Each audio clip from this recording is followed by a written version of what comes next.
За бүгдээрээ юу байцгаана? Dream PSD та бүхэнд энэ өдөр мэндийг хүргэе. За тэгээд энэ удаагийн хичээлээр та бүхэнд Premiere Pro дээр хэрхэн монтаж хийж хамгийн сүүлд гарсан аргыг одоо та бүхэнд зааж өгөх гэж байна.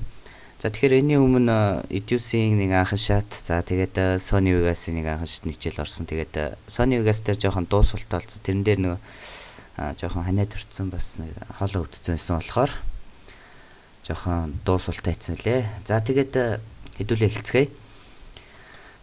За тэгээд хэдүүлээ юм түрүүнд прожект оруулж ирэн. Тэгээд би нэг нэтээс уучаагаад нэг 2 камераар хийсэн нэг клипний нэг хэсгийг олж авсан. Тэгээд юм 2 камер. За тэгээд энэ нь болохоор нэг рок хамтлаг байгаа. За тэгээд жоохон чанга байж магадгүй. Зөв та бүхэн ойлгоорой. За тэгээд source гээд энэ дээрээ тааруулж агаад за тэгээд нэг уцаагаад оруулцаа. Тэгээд энэ дээшгээ татна. За ингээд байгаа харж байгаа. За тэдүүлээ бичлэгээ үзье.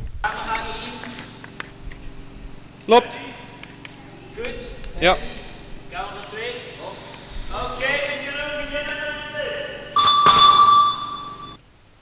За нэг сайн нэг хонхны дуу гарч байгаа. За тэгээд энэ нь болохоор яг одоо адилхан цагт явж ийн гэсэн одоо дохио. Та бүхэн нэг кино юм уу нэг клип авалт гэхээр 1-2 кадрт хийдгээл нэг тиймэрхүү эхэлдэг. За нэгэсэндээ бараг тэр л гэсэн үг. За тэгээд яг тэрэн дээр тааруулаад за энд байна. За тэгээд энэ in point гэдгийг дарах хэрэгтэй. За ингээд болоо. За дараачийн 2 дахь нь за муу адил Lobt. хонхранд дуулах үзье. За энд байна. За тэгээд яг хонхын дуурч байна. За тийм үү адил энэ point-ийг дарж өгөөд. За уучлаарай. За тэгээд одоо яг хоёлоо хонхон дээр таарсан байгаа. За тэгээд энэ хоёрыг хэдүүлээ. Одоо Premiere Pro дээр CS 6-аас эхэлж гарсан Multicam гээд нэг тийм шинэ хэрэгсэл байгаа. За тэгээд тэрүүгээр шууд хэдүүлээ орох болно. За энэ байна. За тэгээд шууд камерны хослол, за тэгээд 2 камерны хослол, за тэгээд in points гээд хэдүүлээ ягаад гэвэл in points-оор гэсэн учраас хэрвээ хойноос гэсэн бол up points-оор эхлэн. За эсвэл time code гэвэл хэдүүлээ мэдээж хугацаагаа зөв тохируулж өгөх нэг шаардлагатаар нь. За тэгээд энэ points-аас учраас шууд энэ points. За окей. За одоо ингээд 2 камер яг адилхан байна харъя. Амгал энэ амгал рокто. Гэхдээ би рокто сонсдог зүйл олдсон энэ учраас. За яг таарж байна. За тэгээд одоо хэдүүлээ sequence хийцгээе. За тийм учраас file new sequence. За зөв стандартаар авчиж хэдүүлээ шууд. Аавчлаа. Нэг юм мартцсан байна зөв. File new sequence. За тэгээ settings руу гарч агаад хэдүүлээ тохиргоогоо ихгүй болохгүй. За миний бодлоор энэ 720 HD бичлэг. Тэгээд 25 фреймтэй. Энэ 25. За тэгээ окей. За одоо яг зөв болсон. За тэгээ хэдүүлээ энэ Multicam гэдгээ энэ дээрээ чирж тавиад. За тэгээ V1, V2, V3 энэ нь болохоор бичлэгний хэсэг. Харин A1-ээс A3 хүртэлх нь дууны хэсэг. Нэгсэнтэй видео, аудио гэсэн хоёр ихний хэсгээр нь шууд явж байгаа. За одоо мэдээж та бүхэн яаж одоо ингэж монтажлж нөгөө кадр болгоны 1-2 секундын хурдтайгаар яаж нэгээс нь солигдох вэ нөгөө видео клипэн дээр гардаг шиг. За тэгээд тэр аргыг сонирхож байгаах. За тэгтээ энэ аргыг нэг монголчууд нэг сайн хэрэглэдэг мэдэхгүй байна. Тэгээд энэ бол ер нь шинэ гарсан арга. Тэгээд миний мэдгээр одоо ер нь гадаадынхаа ер нь энэ аргыг төлхөө ер нь хэрэглэж эхэлж байгаа. Тэгээд яаж хэрэглэх нь үздэг. За одоо энэ хажуу тал руу орохоор энэ composite video гэдэг байгаа харж байгаа. За тэгээд энэ дээр multi camera гэдэг байгаа. За ингээд хоёр тал дээр шууд энд хэсэг нь хамаагүй. Энэ зүгээр хэдүүлэнгийнх нь яг монтаж хийх хэсэг учраас энд нэг одоохонд анхаарлаа хэрэггүй. Харин энэ болохоор яг жинхэнэ цагаараа шууд хэдүүлээ монтаж хийнэ гэсэн үг. За тэгээд хэрвээ CS6-тай бол таны multicam энэ Windows дотор авах хэрэгтэй энэ multicam гэдэг нэг хэсэг. За. За тэгээд хэдүүлээ минийх энэ CC болохоор Premiere Pro CC тийм учраас энэ хажуу тал дээр шууд байгаа. За тэгээд хэдүүлээ жоохон rock сонсох юм шиг байна. За тэгээд удирдахын тулд та 1 2 дээд талынхаа тоогоор за тэгээд хэдүүлээ эхэлцгээе.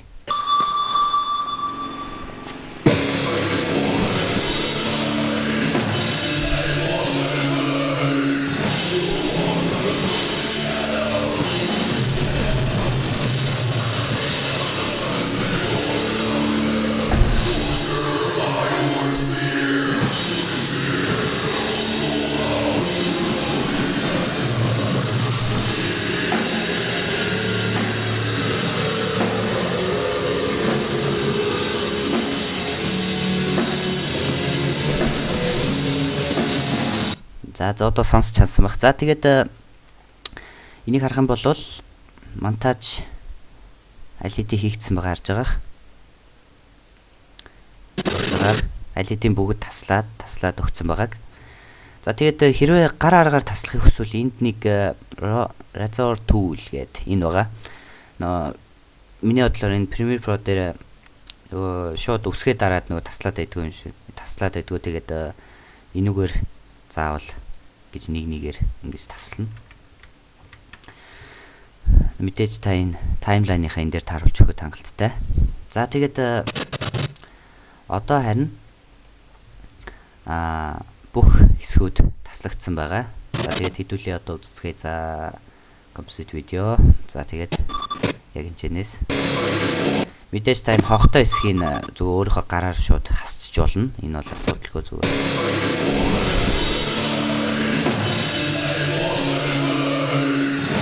За бүгд монтажлагдсан байгаа харж байгаа. За тэгээд гол ажил руу орно. За тэгээд хэдүүлээ юу нэмж болох вэ? Жишээ нь энэ камерын хитрхээ чичиргэнтэй хөдөлгөөнтэй байгаа гэж бодъё зүгээр хэдүүлээ. За тэгвэл warp stabilizer. За тэгээ энийг чирж аваачаад. За тэгээд effects control.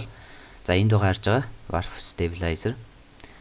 За одоо ямар шиг болсон харцгаая. Энэ нь болохоор камерын чичиргээг одоо нэгсэнд алга болгодог. Тийм харж сая гэс би зүгээр товчхоо зүйлхийн тулд хамгийн богинохон дээр авлаа. Тэгээд нилээн хөдөлгөөн багассан байгаа харж байгаа. За тэгээд өшөө хэдүүлэн дээр юу нэмж болох вэ гэхээр за жишээ нь хэдүүлээ hue за эсвэл curves өнгөний цэцлэлийг хэдүүлээ нэмж болно. За тэгээд энэ дээрээ чирж аваачаад за тэгээд нэг явуулна. Нэг жоон томруулъя. За тэгээд хэдүүлээ мастерын жишээ нь ингэ багасгаж өгч за тэгээд ногооны нүшөө жоохон дээшээ жоохон муу ярина. За тийм мэдээ тодорхой өнгөний заслуудыг хийхэд энэ мэдээж маш дайггүй харагдана. За тэгээ өшөө тусгай эффект мэдээж хэрэглэе гэж бодъё. Хэдүүлээ. За тэгээд After Effects руу оруулах нэг шаардлага гарна. За тэгэхээр хэдүүлээ устгаадах ээ. За тэгээ After Effects руу хэдүүлээ оруулъя гэж бодъё. За энэ төгсгөлийн хэдүүлээ устгаад. За бүгдийг нэтгэжүүлж агаад mouse 2. Тэгээд энд нэг хэдүүлээ multicam Platen гэд энэ байгаа. За энийг даана. За тэгснийхаа дараа одоо дахиад бүгдийг нэтгэжүүлж агаад Replace After Effects. За тэгээ хамгийн түрүүнд асуух зүйл бол save-лэх үү гэдэг нэг юм гарч байна. Тэгээ save. За ингээд бүгд монтажлагдаад ингээд ороод өгсөн байгаа гарч байгаа. За тэгээ хэдүүлээ эффектүүдээ мэдээж хийж эхэлнэ. За жишээ нь би энэ хоёр дахь хэсгээ нэг дахь хэсгээс нь би энэ чэнэс жишээ нь curves оруулъя гэж бодъё. За тэгээ би эндээс curves. За тэгээд өнгийн саад. За тэгээд мөн адил ногоо өнгө дахиад. За эсвэл бүр optical flares юм уу? За нөгөө гэрлийн эффект дээр оруулах гэж бодъё. За тэгээд би энэ чинээс шин solid үсгээд. OP. За effect optical flares. За тэгээд гэрлийн мэдээж хэдүүлээ сонгочихъя. За natural lights. Окей. Нэг хэдүүлээ add. За энэ дээр тааруулж өгөөд баг цаана 50 байхад болох байх. За уучлаарай. За тэгээд би энэ дээр зүгээр track хийхгүй явчих. За яг хөө track хийсэн ч яг зүгээр плен дээр нэг жагаад Windows tracker. За тэгээд за track motion хэрвээ та бүхэн Plexus хичээлийг үзсэн бол энийг бараг ойлгосон байх. За өшөө жоохон том болгочихъя. За нэг юм авцгаа. За одоо хэдүүлээ шууд урагшаа. За яг энэ дээр жоохон хөдөлгөөн энэ дээр жоохон тийм байна.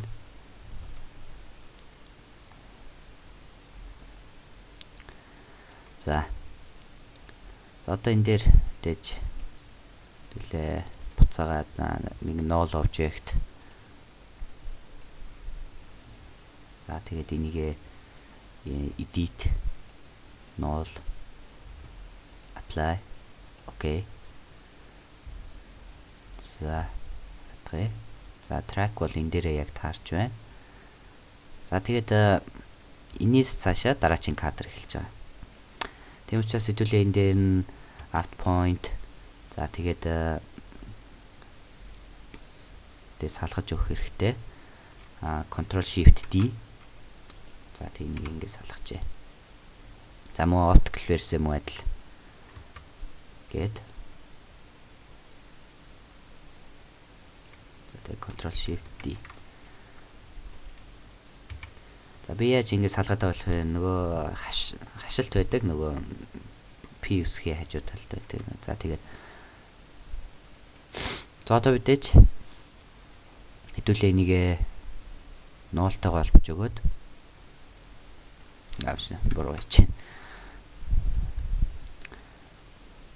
За энэ null object ихний хэсэг рүү track уучлаарай жоох толгой хэрэгчлээ. За track motion нэгээрээ. За тэгээд түрүүнийхээ би сая санаандгүй жоохон толгойн чимлэх ажиллаа.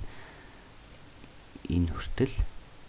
За одоо хэдүүлээ яг нэлээд томор авахгүй бол жоохон сэн болоод тах шиг байна. За тэгээд урагшаа. За тэгээд stop. За тэгээд edit null 1. Окей. Apply. Окей. За ингээ null үслээ хэдүүлэнгийнхэн. За тэгээд одоо энийг хэдүүлээ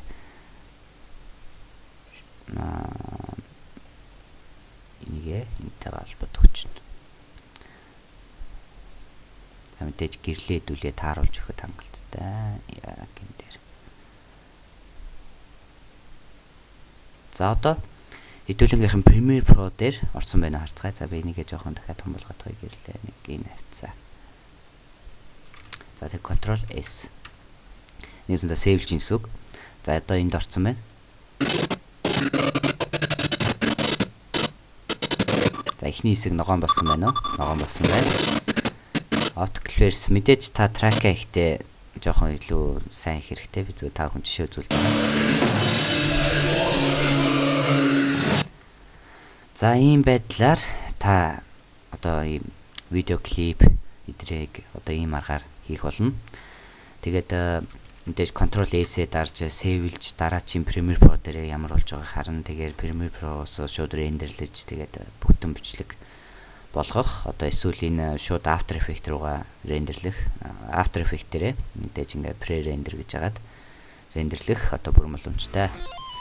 За тэгээ өнөөдөр хичээл та бүхэн таалагдсан байх. За тэгээд энэ видео клипийг хийх арга та бүхэнд бас хэрэг болох байх. За тэгээд дараагийн хичээл хүртэл түр баяртай.